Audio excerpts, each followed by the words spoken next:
Dr. Hana Kim stood in her underground laboratory, watching the dark matter particles dance in the containment field. The invisible matter that made up most of the universe finally bent to her will after 15 years of secret research. Nobody in the galaxy knew what humans had discovered. They still saw Earth as a small world full of stubborn but harmless traitors. The laboratory sat deep beneath Sol, hidden from alien sensors that watched human space. Hana had worked alone for the first 10 years, then with a small team of trusted scientists. They called themselves the Shadow Project. Every breakthrough stayed secret. Every test happened in the dark. "The energy output is stable," said Dr. Chan Ho-baek, reading numbers from his screen. "We can power a whole starship with this much dark matter." Hana nodded. The dark matter core hummed quietly in its metal shell. It looked like any other ship engine, but this one could do impossible things. Ships powered by dark matter could fade from normal space. They could pass through solid walls. Weapons fired at them would hit nothing but empty air. "Send the data to Admiral Park," Hana said. "Tell him we are ready for the first ship tests." On the far side of Luna, Admiral Day Park watched workers finish the first dark matter warship. The shipyard floated in space where Earth's moon blocked it from alien spy satellites. From outside, the ship looked normal. Gray hull, standard weapons, regular engines. But inside, the dark matter core waited. "How long before the other ships are ready?" Park asked his chief engineer. 6 months for the first squadron, 2 years for a full fleet," the engineer replied. "The cores take time to build." Park stared at the finished ship through the observation window. Humanity had been lucky so far.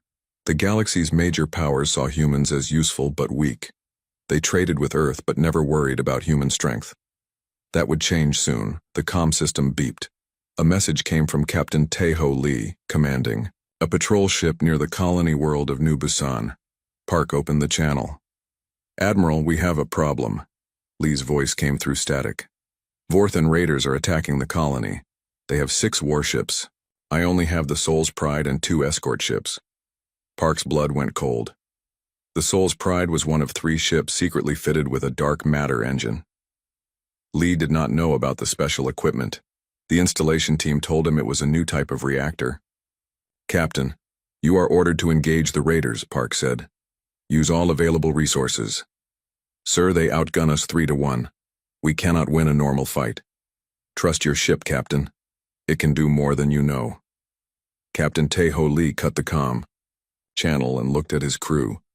They had served together for 5 years. Good people, brave people. He would not let them die today, even if it meant trying something crazy. "Helm, take us in fast. Engineering, give me everything the reactor has." The Soul's Pride rushed toward the Vorthan fleet. The alien ships were long and sharp, painted in the red colors of their raiding clans. They had been attacking human colonies for years, taking supplies and prisoners. Earth's regular navy could not stop them. "Human ship, you will surrender now," came the Vorthan commander's voice. "Your weapons cannot harm us."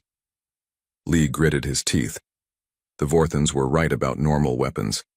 Their shields could stop anything humans usually carried. But his ship felt different today. The new reactor hummed with strange energy. "All weapons, fire at will," Lee ordered. The Soul's Pride opened fire, but something impossible happened.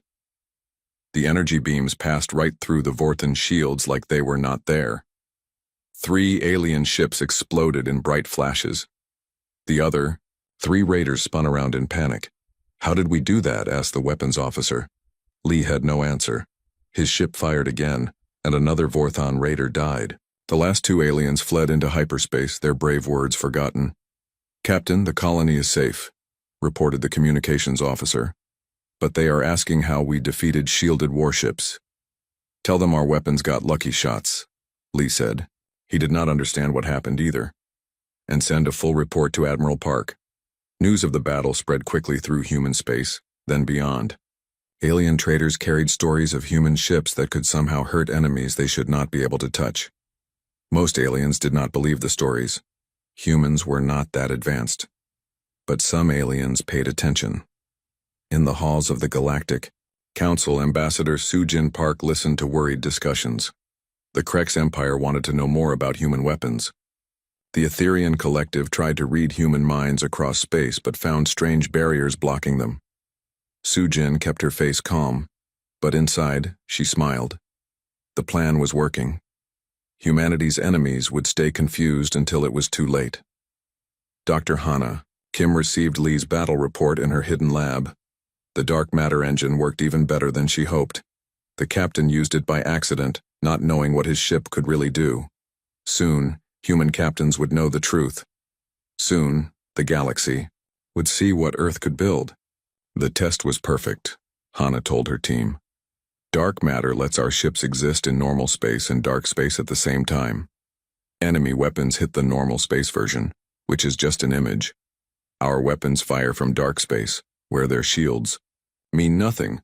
What happens when they figure out our secret? Asked Dr. Bayek. By then we will have 100 ships like the Soul's Pride. Maybe 1,000. Hana looked at the swirling dark matter in its container. The galaxy thinks humans are weak. They will learn how wrong they are. Back on Luna, Admiral Park read battle reports from across human territory. More patrol ships with dark matter engines were winning impossible fights. Each victory made aliens more nervous and confused. How many enemies are watching us now? Park asked his intelligence chief. All of them, sir. Krex spy ships are moving toward our borders. The Zorvans sent exploration fleets to human worlds. Even the Etherians are asking questions. Park nodded. Phase 1 was complete. Humanity had shown just enough strength to get attention without revealing their true power. Phase 2 would be more dangerous. They had to build a fleet strong enough to face the galaxy's ancient empires. Double the shipyard shifts, Park ordered. We need more dark matter warships ready before someone decides to attack Earth directly. Kindy, her laboratory far below Seoul, Dr. Hana Kim worked through another night. The dark matter responded to her touch like a living thing. It wanted to be shaped, wanted to be used. She had unlocked the universe's greatest secret, and now humanity would use that secret to change everything. The galaxy still saw humans as harmless traders from a small world. That would change very soon. When it did, the stars themselves would tremble at what Earth's children could do. Captain Tae-ho Lee sat in his quarters aboard the Soul's Pride, reading reports about his victory over the Vorthan raiders. Something had happened during that battle, something his training could not explain. His ship had become like a ghost, untouchable but still deadly. Tomorrow, Admiral Park would visit the Soul's Pride. Lee hoped the Admiral had answers, because the questions were keeping him awake at night. How could human technology suddenly become so powerful? What other secrets was Earth keeping? The future would bring those answers, along with challenges that would test humanity's courage and strength. The galaxy was about to discover that the small peaceful world called Earth had been hiding the universe's most dangerous weapon, and humanity was just getting started. The footage from the Kepler system spread across the galaxy like wildfire. On every civilized world, beings watched in shocked silence as human ships tore through the mighty Krex Empire's fleets like they were made of paper. The impossible had become reality in 17 terrifying minutes. On the Etherian homeworld of Cynos, Mindweaver Zarthon floated in his crystal chamber, trying to comprehend what he had witnessed. The Etherian collective had ruled through mental domination for millennia, reading thoughts and controlling minds across vast distances. Now they faced an enemy they could not touch. The human minds are shielded, Zarthon whispered to the other Mindweavers. Their thoughts are hidden behind barriers we cannot penetrate. How can we control what we cannot reach? His subordinate, thought-seeker Velen, projected waves of confusion and fear. Their ships move through dimensions we cannot sense. Their weapons strike from realms beyond our understanding. The humans have found power sources that our science cannot explain. Zarthon reached out across space with his psychic abilities, trying once again to penetrate human consciousness. His mental touch found Earth and its colonies, but could go no further. Dark matter fields surrounded every human world like invisible shields, protecting 2 billion minds from Etherian influence. For the first time in 10,000 years, we face minds we cannot read and thoughts we cannot control, Zarthon admitted. The humans have made themselves immune to our greatest weapon. The Etherian Council convened an emergency session. Some members wanted immediate war against humanity before their dark matter technology could spread. Others suggested hiding in the galaxy's outer reaches until the human threat passed. A few brave voices spoke of seeking alliance with these new apex predators. "We must learn their secrets," declared Prime Mindweaver Cassandra. "If we cannot control human minds, perhaps we can steal human knowledge." In the ancient core systems of the Zorvan hegemony, beings who had ruled the galaxy for millions of years stirred from their cosmic slumber. The Zorvans were older than most stellar formations, their empire built on weapons that could unmake reality itself. Hierarch Mordoon had lived for over 1,000 years, but he had never seen anything like the human demonstration at Kepler. His species had conquered countless worlds by threatening to destroy their suns. Now they faced enemies who seemed to exist partially outside normal space-time. "Wake the Supreme Hierarch," Mordoon commanded his subordinates. "Velthanor must see what these humans have accomplished." The awakening chamber deep beneath the Zorvan capital began to glow with eldritch light. Supreme Hierarch Velthanor had slept for 3 centuries, dreaming of the day when the galaxy would finally be at perfect peace under Zorvan rule. Now urgent voices called him back to wakefulness. "Show me," Velthanor demanded, as his ancient consciousness returned to full awareness. The battle footage played on crystalline displays that captured every detail. Velthanor watched human ships phase through solid matter, fire weapons from impossible angles, and ignore attacks that should have vaporized them instantly. "Dark matter manipulation," Velthanor said after long consideration. "They have learned to touch the universe's hidden substrate. This is forbidden knowledge, abomination against the natural order." "What are your commands, Supreme One?" asked Hierarch Mordoon. "Prepare the Infinity Gates. If these humans threaten galactic stability, we will demonstrate why the Zorvan hegemony has endured for eons. We will show them weapons that predate their entire species." Captain Hyan Wu Nam guided the stealth ship Guangzhou Shadow through Zorvan space, his vessel invisible to the ancient empire's sensors. His mission was simple: observe and report on alien reactions to humanity's revelation. What he found in the Zorvan core worlds made his blood run cold. Massive space stations were powering up after millennia of dormancy. Weapons platforms the size of moons began charging their reality-warping cannons. Most terrifying of all, the Infinity Gates themselves were awakening from their long sleep. "Sir, are you seeing this?" whispered his sensor officer. "Those stations are each the size of Earth's moon. The power readings are off our scales." Nam studied the tactical display with growing dread.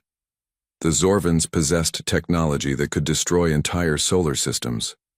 Their Infinity Gates opened, rifts in space-time itself, allowing them to attack targets from impossible distances. "Record everything," Nam ordered. "Admiral Park needs to know what we are really facing." The Guangzhou Shadow's cameras captured images of weapons that had terrorized the galaxy for millions of years. The Zorvans had built their empire not through conquest but through the ultimate threat: surrender or watch your homeworld burn in the fires of a dying star. On Earth, President In-Ho Kang addressed the United Earth Assembly in an emergency session. The representatives from every human world gathered to hear how their quiet species had become the galaxy's newest superpower overnight. "My fellow humans, the galaxy has changed forever," Kang announced. "We are no longer the harmless traitors that other species ignored. We have become something new, something powerful, something that ancient empires fear." The assembly buzzed with excited and worried voices. Representative Kim from the Mars colonies stood up first. "Mr. President, what does this mean for our people? Will the alien empires unite against us?" "Some will try," Kang replied honestly. "The Krex Empire is already calling for our destruction. The Etherians see us as a threat to their psychic dominance. The ancient Zorvan hegemony may awaken weapons that predate human civilization. How can we stand against enemies with millions of years of experience?" asked Representative Park from the Europa mining stations. "Because experience means nothing when the fundamental rules change," Kang explained. "Our dark matter technology gives us advantages that no amount of ancient knowledge can overcome. We can exist in multiple dimensions simultaneously. We can strike from realms they cannot reach. We can defend ourselves against weapons they thought were unstoppable. Dr. Hana Kim joined the assembly session by hologram from her laboratory beneath Seoul. The assembled representatives looked at her with awe and gratitude, knowing she was the architect of humanity's transformation.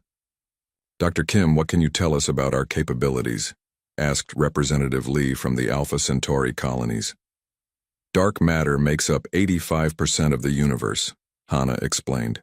For billions of years, every species has ignored this vast resource because they could not see or touch it. We have learned to harness what others cannot even detect. This gives us power over the very fabric of reality. Are there limits to what dark matter can do? Asked another representative. Hana paused, considering her answer carefully. I am still discovering the full potential. Dark matter affects gravity, time, space, and fundamental forces. We have barely scratched the surface of what is possible. Ambassador Soojin Park faced a transformed galactic council, where former allies now viewed humanity with suspicion and fear. The chamber that once ignored human concerns now focused entirely on the threat Earth represented. Ambassador Park, your people have concealed weapons of unprecedented power, accused the Altarian delegate. This violates the technology sharing accords that humanity signed. We shared the technology we had at the time, Soojin replied calmly. Scientific advancement is not a crime under galactic law. The Krex representative, his species still reeling from their defeat at Kepler, spoke with barely controlled rage. Your ships massacred our fleet. Hundreds of honorable warriors died. Your fleet attacked human civilians, Soojin responded without emotion. We defended our people using available resources. If you consider that a massacre, perhaps your warriors should have chosen their targets more carefully.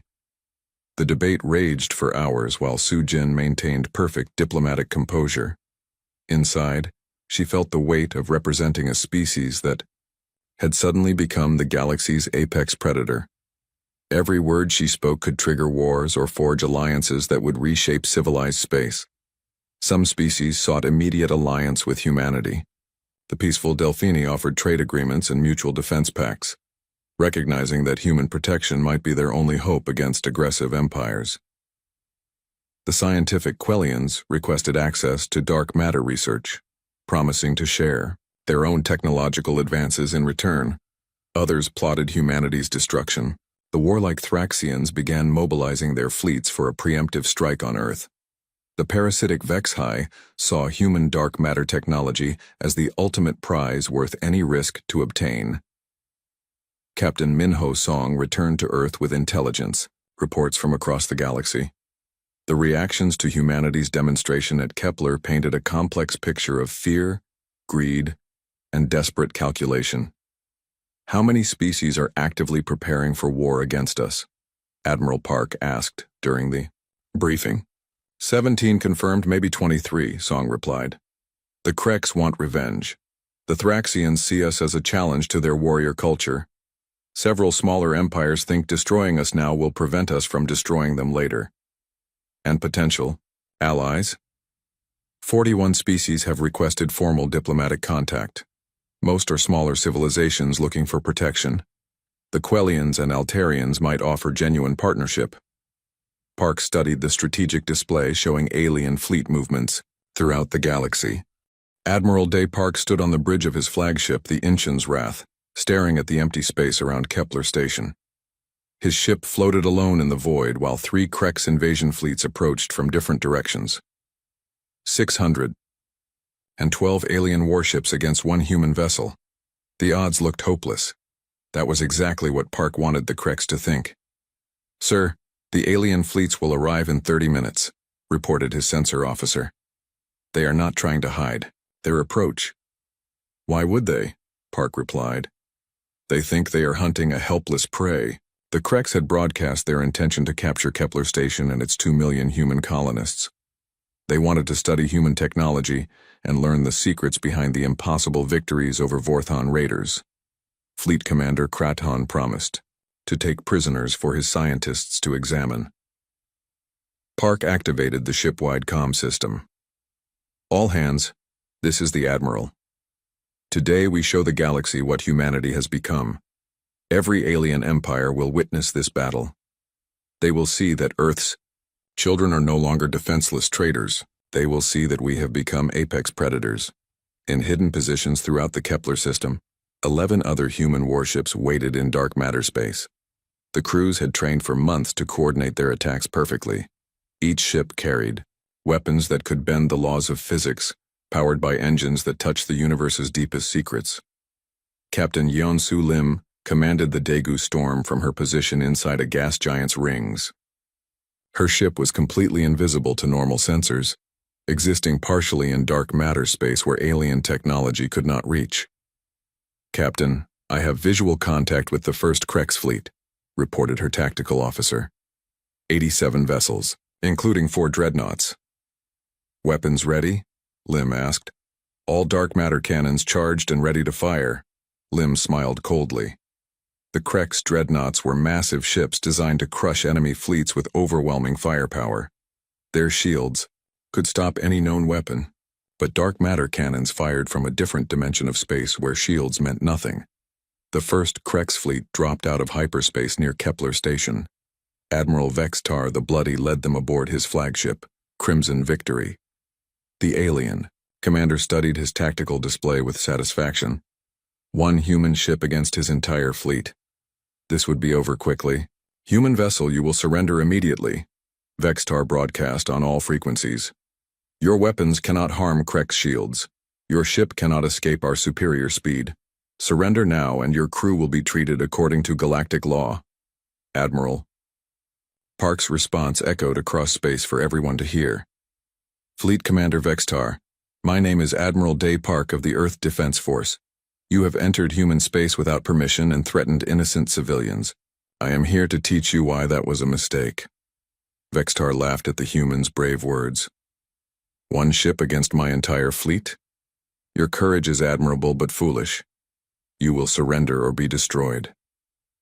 "The age of humanity begins now," Park replied, calmly. That was the signal. Across the Kepler system, human warships faded into normal space like materializing nightmares. The Krex had been so focused on Park's flagship that they never saw the trap closing around them. Captain Yeon-Soo Lim brought the Daegu storm out of dark matter space directly above a Krex dreadnought. Her ship looked like a gray ghost appearing from nowhere, its hull crackling with dark energy. "Fire all weapons," Lim ordered. Dark matter cannons sent invisible beams of destructive force into the alien vessel. The Krex captain had no time to react before his massive dreadnought simply came apart, its armor and shields useless against weapons that struck from another dimension. Throughout the system, human ships appeared and struck with devastating precision.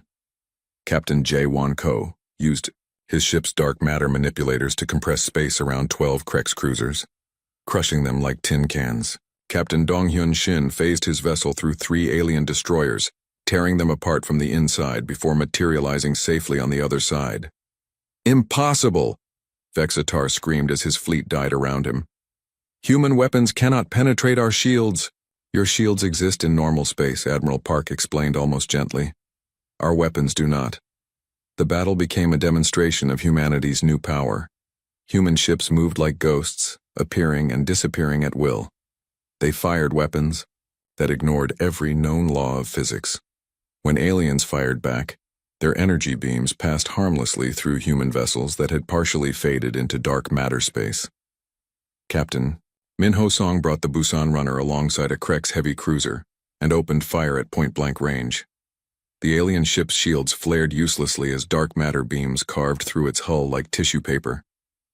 "This is not warfare," whispered the Krex weapons officer. "This is butchery." Vextar tried to rally his remaining ships. "All vessels, concentrate fire on the human flagship. Destroy their leader." 40 Krex warships turned their guns on the Yo, Incheon's wrath. Hundreds of energy beams and missiles converged on Admiral Park's position. For a moment, space blazed with destructive light. When the light faded, Park's ship hung undamaged in space. The concentrated firepower of an entire fleet had accomplished nothing. The human vessel existed in 2 dimensions at once, and the Krex had only attacked the shadow. "Your turn," Park said quietly. The Incheon's wrath opened fire with its main batteries. Dark matter beams reached across space and touched 6 Krex vessels simultaneously. The alien ships simply ceased to exist, reduced to expanding clouds of plasma and debris. The second and third Krex fleets arrived to find their comrades being systematically destroyed. Fleet Admiral Morgak tried to understand what he was seeing, but his tactical computers could not explain how human ships moved through solid matter, or fired weapons that ignored basic physics. "All fleets retreat immediately," Morgak ordered. "This is not a battle we can win." But retreat was impossible. Human ships appeared around the fleeing aliens like hunting wolves. Captain Hyan Wu Nam brought his vessel out of dark matter, spaced directly in front of the largest Krex formation, blocking their escape route. "Surrender and we will allow you to leave," Admiral Park broadcast to the surviving aliens. "Continue fighting and we will send you all to join your ancestors." Some Krex captains tried to surrender. Others, driven mad by fear and confusion, kept firing their useless weapons at enemies they could not touch. The human response was swift and final. Ships that surrendered were allowed to retreat. Ships that fought back were destroyed without mercy. Dr. Hana Kim watched the battle from Earth's command center, her life's work reshaping galactic politics in real time. The dark matter technology she had developed in secret was revealing humanity's true power to the universe. "Casualty report?" Admiral Park asked after the last Krex ship had either fled or been destroyed. "0 human casualties, sir. Not one of. Our ships took damage. Enemy losses. 347 vessels destroyed, 68 vessels fled the system." Park nodded grimly. The demonstration was complete, but this was only the beginning. Word of humanity's victory would spread across the galaxy within hours. Every alien empire would see the footage of Krex fleets being torn apart by impossible weapons. Some species would seek alliance with humanity. Others would plot Earth's destruction. A few would simply run for the galaxy's outer rim, hoping to hide from the new apex predator that had revealed itself. "Send a message to Earth," Park ordered. "Tell President Kang that Phase 2 is complete. The galaxy now knows what we can do." Captain Tai-Ho Lee watched the battle's aftermath from his position near Kepler Station. The Soul's Pride had been the first ship to use dark matter weapons in combat, starting the chain of events that led to this moment. Now he understood what had really happened during his fight with the Vorthan Raiders. "Sir, we are receiving surrender requests from 19 Krex vessels," reported his communications officer. "Accept their surrender," Lee replied, "but keep our weapons ready. Some aliens learn faster than others." The Kepler system floated in space, littered with alien debris. Human ships moved among the wreckage like dark angels, their hulls still crackling with dimensional energy. The age of humanity had begun with a demonstration of power that would echo through galactic history. Admiral Day Park looked out at the stars and wondered what challenges would come next. The galaxy's ancient empires would not accept humanity's rise without a fight. Worse battles lay ahead against enemies with millions of years of experience and weapons that could destroy entire worlds. But humanity was ready. Earth's children had learned to harness the universe's most fundamental force. They had become something new, something dangerous, something beautiful. The demonstration was over. The real war was about to begin. The demonstration of human power had triggered the largest military buildup in galactic history. Ancient alliances Kiar deep in the heart of Zorvan space. Supreme Hierarch Velthanor stood before the Master Control Chamber, his ancient form crackling with eldritch energy. Around him, weapons that had slept for millennia awakened at his command. The Zorvan hegemony had ruled the galaxy for eons, using the ultimate threat, and now they would demonstrate why their empire had endured when countless others had fallen. "Activate the Infinity Gates," Velthanor commanded his subordinates. "Let the universe remember why the Zorvan name inspires terror across 1 billion worlds." The massive space stations began to glow with reality-warping power. Each Infinity Gate could reach across galactic distances to unmake entire solar systems. The Zorvans had built their empire not through conquest, but through absolute deterrence. Submit to Zorvan rule, or watch your homeworld burn in the fires of a dying star. "Supreme One," The humans possess unknown defensive capabilities, warned Hierarch Morden. Their ships exist partially outside normal space. Our conventional weapons may not affect them. Velthanor's laughter echoed through the control chamber, like the sound of breaking reality. The Infinity Gates do not attack ships or planets, fool. They attack the fundamental forces that hold matter together. Let the humans hide in their dark matter dimensions. When we unmake their sun, they will die with all other life in their system. Captain Yunji Ryu brought her ship, the Olsen Striker, out of dark matter space near the Zorvan border systems. Her mission was desperate. Gather intelligence on the ancient empire's ultimate weapons before they could be used against Earth. What she found made her question whether humanity could survive what was coming. Captain, those stations are each the size of small moons, reported her science officer. The energy readings suggest they are charging weapons that could destroy entire star systems. Ryu studied the sensor data with growing dread. The Infinity Gates were not just weapons, but instruments of cosmic destruction that violated every known law of physics. They reached across space-time itself to attack targets at the most fundamental level of reality. How many gates are activating? Ryu asked. 7 confirmed. Possibly more beyond our sensor range. If they can target any location in the galaxy instantly, the science officer's voice trailed off as the implications became clear. Send an emergency transmission to Earth, Ryu ordered. Tell Admiral Park that we have 6 hours before the Zorvans can strike its Sol system directly. On Earth, Dr. Chan Ho Beck worked frantically in the underground laboratory, trying to understand how dark matter might interact with the Zorvans' reality-warping weapons. The intercepted data from Captain Ryu's mission provided crucial details about Infinity Gate technology. The gates manipulate the strong nuclear force that holds atomic nuclei together, Beck explained to Dr. Hana Kim. When they fire, every atom in the target area simply comes apart. Stars explode, planets dissolve into their component particles, and entire systems cease to exist. Hana studied the technical readouts with intense concentration. But they have to target something in normal space-time. What if the target exists primarily in dark matter dimensions? You think our ships might be immune? Not immune, but partially protected. The real question is whether we can turn their own technology against them. Hana pulled up theoretical models on her display screen. Dark matter connects everything in the universe.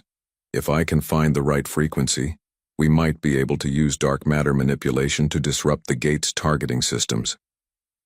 The first test of Zorvan power came at the Kepler system, where humanity had demonstrated their new capabilities. Hierarch Vormok the Eternal led a strike fleet of 400 ancient warships to destroy the human colony there and test their vessels against dark matter technology. Admiral Day Park commanded the defense with only 12 dark matter warships. The odds seemed impossible, but Park had learned not to judge battles by simple numbers.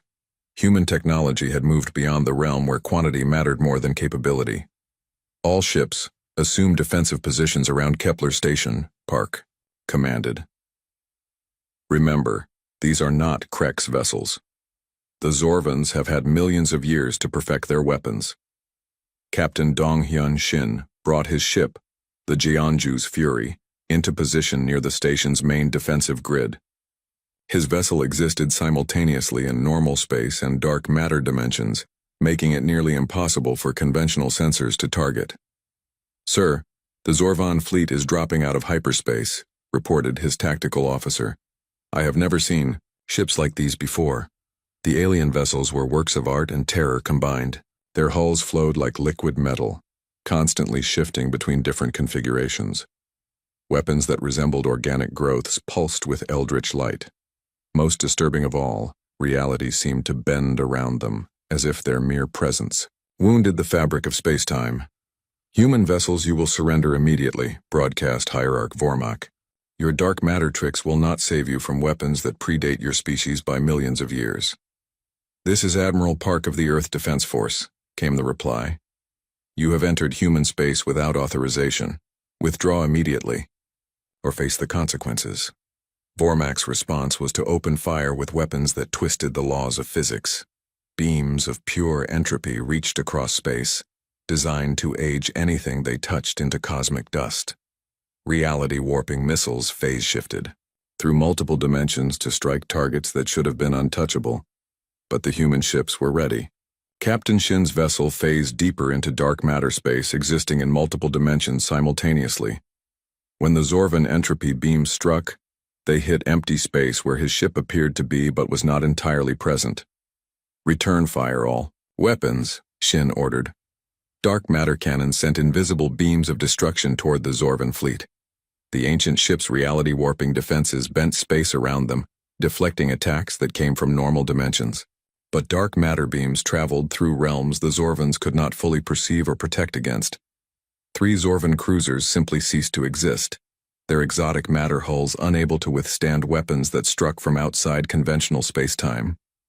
The battle escalated as both sides revealed capabilities that challenged fundamental understanding of the universe. Captain Hyan Wu Nam brought the Guangzhou Shadow alongside a massive Zorvan dreadnought and fired his main batteries at point-blank range. The alien vessel's hull rippled like liquid, absorbing and redirecting the attack back at him. But Nam's ship existed partially in dark matter space, and the reflected energy passed harmlessly through the dimensional interface. "These aliens adapt to our attacks," Nam reported to Admiral Park. "Their ships are learning from each exchange." "Then we must end this quickly," Park replied. "All vessels concentrate fire on their flagship. If we destroy their commander, the rest may withdraw." The 12 human ships converged on Hierarch Vormak's massive command vessel. The ancient dreadnought was over 3 kilometers long, its hull covered in weapons that predated human civilization. But size and age meant nothing against enemies that could exist in multiple dimensions simultaneously. Dark matter beams struck the Zorvan flagship from impossible angles. The ship's reality-warping defenses created spatial distortions that should have deflected any attack. But dark matter weapons traveled through realms beyond the ship's protective capabilities. Vormak's vessel began to come apart as its exotic matter hull was torn by forces it could not comprehend or resist. The ancient hierarch broadcast a final message before his ship exploded in a cascade of dimensional energy. "You have not won, humans. The supreme hierarch will demonstrate why. Your species should have remained hidden. The Infinity Gates will show you the price of defying the natural order." The surviving Zorvan ships retreated into hyperspace, but their message was clear. This had been only a test of human defenses. The real attack would come from weapons that could reach across galactic distances to strike at the heart of human civilization. On Earth, President In-Ho Kang received the battle report while meeting with his military advisors. The victory at Kepler was encouraging, but intelligence reports suggested the Zorvans were preparing something far more dangerous. "How long before their Infinity Gates are fully operational?" Kang asked Admiral Park via secure communication. "Our best estimates give us perhaps 6 hours, Park replied. "Captain Ryu's intelligence indicates they are targeting Sol system directly. They plan to destroy our sun and end the human threat permanently. Can our dark matter technology protect us from weapons that attack at the fundamental level of reality?" Dr. Kim believes she has found a way to disrupt their targeting systems, but it will require pushing our technology beyond any previous limits. In her laboratory beneath Seoul, Dr. Hana Kim worked on the most important project of her career. The theoretical models suggested that dark matter could interfere with the quantum fields that Infinity Gates use to target distant systems. But the power requirements were enormous, and failure would mean the death of every human in Sol system. "We need to create a dark matter field that encompasses the entire solar system," Hana explained to her team. "Every planet, every moon, every space station must be shielded simultaneously. The energy requirements would drain." The Galactic Council chamber buzzed with worried voices. Representatives from 50 different species sat in their floating seats, all talking about the same thing. Human ships were doing impossible things, and nobody could explain how. Ambassador Sujin Park sat quietly in the human section, her face showing nothing. Inside, she felt proud and nervous at the same time. The plan was working, but each day brought new dangers. "The Vorthon raiders were destroyed by primitive human weapons," said the Krex representative, his voice full of doubt. "This makes no sense. Human technology is centuries behind ours. The Etherian delegate's voice whispered directly into everyone's minds. We have tried to read human thoughts about this matter. There is something blocking our mental touch. The humans hide behind barriers we cannot break. Su-Jin almost smiled at that. Dr. Hana Kim's dark matter fields did more than power ships. They also protected human minds from psychic attacks. The Etherians had controlled other species for thousands of years by reading their thoughts. Now they faced an enemy they could not see inside. Perhaps the humans discovered some new technology, suggested the Altarian ambassador.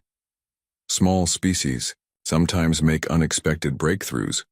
Or perhaps the Vorthans were lying about their defeat, growled the Krex delegate. Raiders often make up stories to hide their failures. Su-Jin finally spoke. The Galactic Council has records of the battle. 3 Vorthon ships were destroyed, 2 escaped. These are facts, not stories. Then how do you explain it? Demanded the Krex representative. My people have always been resourceful, Su-Jin replied. We find ways to win against stronger enemies. That was true, but not the whole truth. Su-Jin knew exactly how Captain Lee's ship had won. The Soul's Pride carried a weapon that could reshape the galaxy's balance of power. But the galaxy was not ready to learn that secret yet. Dr. Bo-Ram Choi worked in her secure office on Earth, reading intercepted alien communications. As humanity's chief expert on alien behavior, she studied how other species reacted to the impossible human victories. The messages told a clear story. Fear was spreading through the galaxy faster than news of the battles. Species that had ignored humans for decades now watched human space with worried eyes. The Krex are moving 3 battle fleets toward our borders, Bo-Ram told her assistant. They claim it is for training exercises, but the formations are wrong for training. What about the others? Asked the young analyst. The Etherians are trying to plant spies in human colonies. The Zorvans have awakened from their long sleep and are asking questions about human technology. Bo-Ram pulled up more reports on her screen. Even small species are choosing sides. Some want to be our friends before we become too powerful. Others want to join our enemies before we become too dangerous. Bo-Ram sent her analysis to Earth's leadership. Humanity had perhaps 6 months before someone decided to attack first and ask questions later. The dark matter fleet had to be ready. By then, Captain Minho Song had never seen so many alien warships in one place. His ship, the Busan Runner, floated invisible in dark matter space while hundreds of Krex vessels gathered for their training exercise near human territory. The Krex called their commander, Admiral Vextar, the Bloody. Song could see why. The alien's flagship was painted with red symbols representing his victories. Each symbol meant a world conquered, a species enslaved, or a rival killed in battle. Sir, are you seeing this? Whispered his sensor officer. 217 Krex warships. That is not a training fleet. Song nodded grimly. This was an invasion force, probably the largest the Krex had assembled in 50 years. They planned to crush humanity before human tricks could spread to other species. Record everything, Song ordered. Admiral Park needs to see the exact ship types and weapon configurations. The Busan Runner's cameras captured images of massive Krex dreadnoughts bristling with weapons, assault carriers full of ground troops, fast attack ships designed to hunt down fleeing enemies. This fleet could conquer 10 human worlds without breathing hard, but the Krex did not know what they were really facing. Song's ship was completely invisible to their sensors. They were planning an attack against an enemy who could watch their every move. Captain, the alien fleet is changing formation, reported the navigation officer. They are preparing for hyperspace jump. Where are they going? Song asked, though he already feared the answer. Trajectory analysis shows the Kepler system. Sir, right at the edge of human space. Song felt his blood turn cold. Kepler was home to 2 million human colonists. It was also the perfect place for the Krex to test their strength against humanity's mysterious new weapons. Get us back to Earth, Song ordered. Maximum speed. The Busan Runner faded deeper into dark matter space and raced toward home. Behind them, the Krex fleet prepared for a battle they thought they would easily win. On the Krek's flagship, Admiral Vextar studied reports about human victories over Vorthon raiders. His officers claimed the reports were lies or mistakes. Vextar was not so sure. He had lived through 40 years of galactic warfare and learned to respect unexpected threats. "Humans have weak ships and simple weapons," said his fleet captain. "Our shields will stop anything they can fire at us." "The Vorthons thought the same thing," Vextar replied. "Yet 3 of their ships burned in space. The Vorthons are cowards and fools. The Krek's empire fears no human tricks." Vextar said nothing more, but privately he wondered. Humans had survived and spread across the galaxy despite having weak technology and no natural weapons. Species that survived usually had hidden strengths. Perhaps humans were more dangerous than they appeared. Still, 200 Krek's warships should be enough to crush any human fleet. If the humans had some new weapon, capturing it would make the Krek's empire even stronger. Dr. Hana Kim received Captain Song's report while working in her laboratory. The images of the massive Krek's fleet made her hands shake. Even with dark matter technology, fighting so many enemies at once would be incredibly dangerous. "How many of our ships are ready for combat?" she asked Admiral Park over the secure comm channel. 12 vessels with full dark matter systems. Maybe 8 more with partial installations, Park replied. "Against 200 Krek's warships, the odds are not good." "Numbers do not tell the whole story," Hana said. "Dark matter gives us advantages the Krek's cannot imagine, but we will need to reveal our full capabilities. The galaxy will see what we can really do. Yes. After Kepler, there will be no more secrets. Every species will know that humanity has become something new." Hana looked at the dark matter swirling in its containment field. For 15 years, she had worked to give humanity the power to defend itself. Now that power would be tested in the most dangerous way possible. President In-Ho Kang addressed the Earth Assembly from the Capitol building in Geneva. The representatives from every human world listened to his words with growing amazement and fear. "My fellow humans, our scientists have made a discovery that changes everything," Kang said. "We have learned to use dark matter, the invisible substance that fills the universe. This technology makes our ships faster, stronger, and nearly impossible to destroy." The assembly erupted in shocked voices. Representatives demanded to know why this breakthrough was kept secret. Kang waited for quiet before continuing.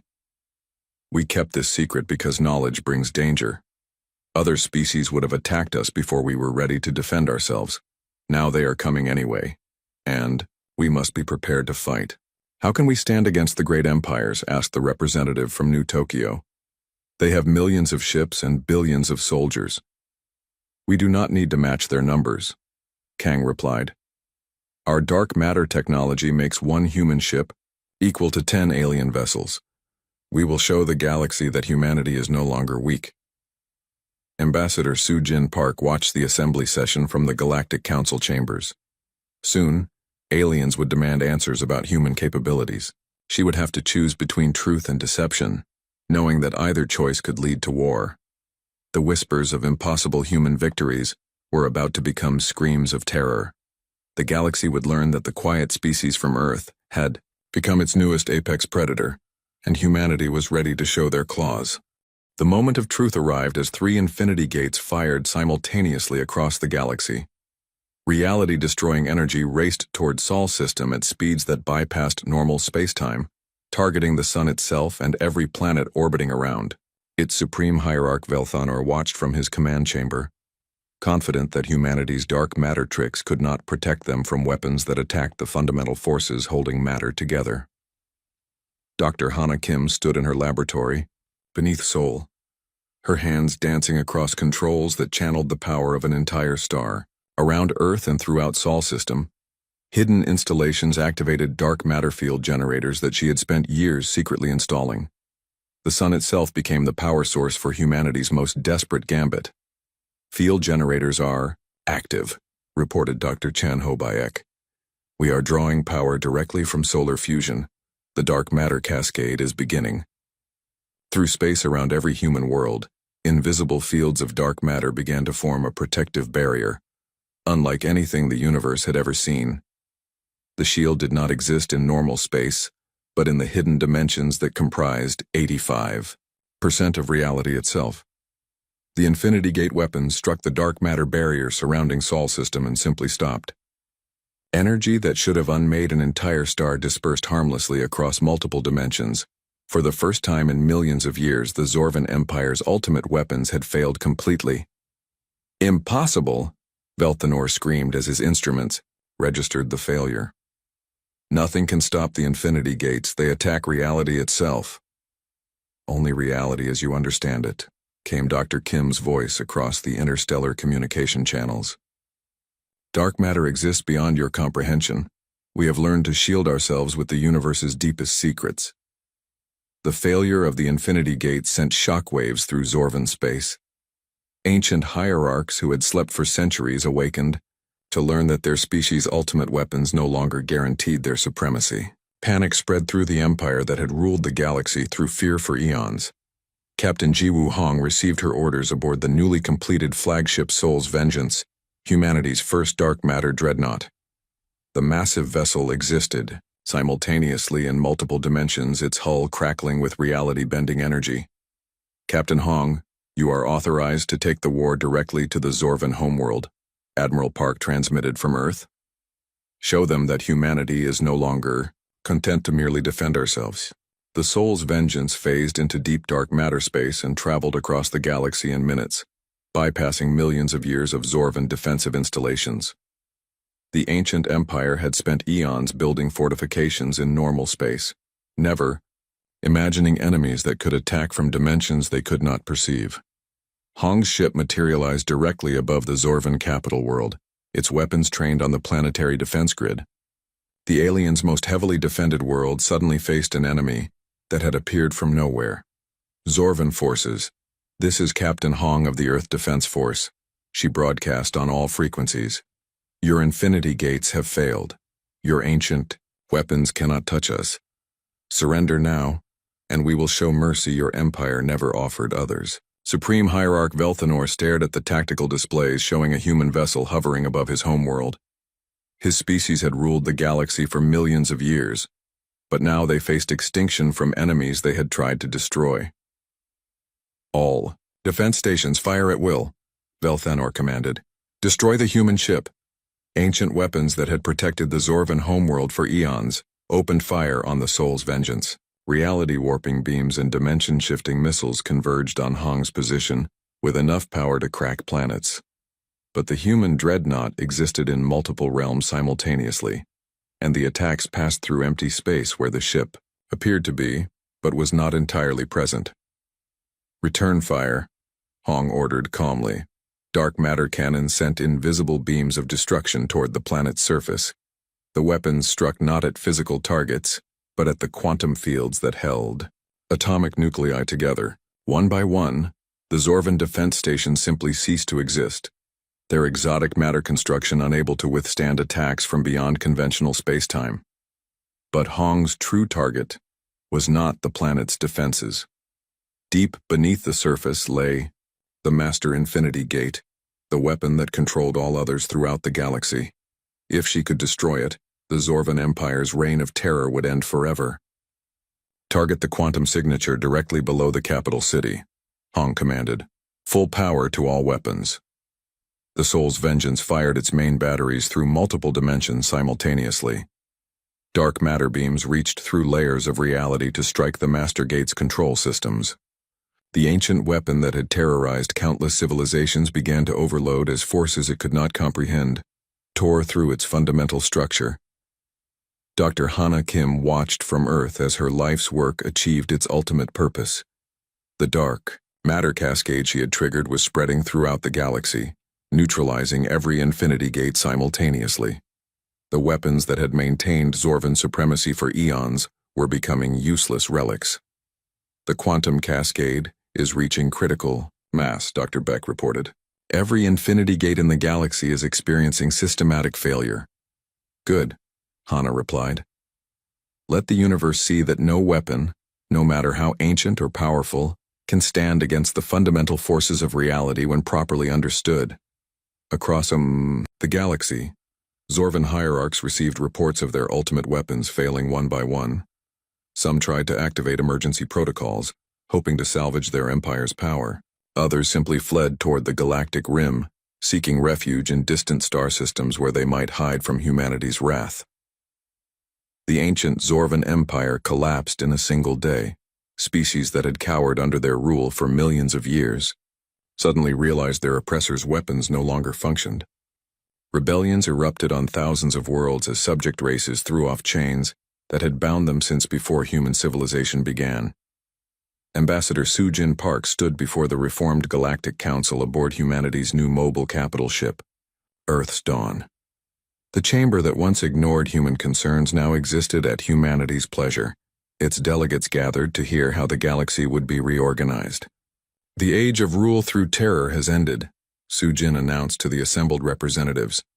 The Zorvan Empire's collapse proves that no species, no matter how ancient, can maintain power through fear alone.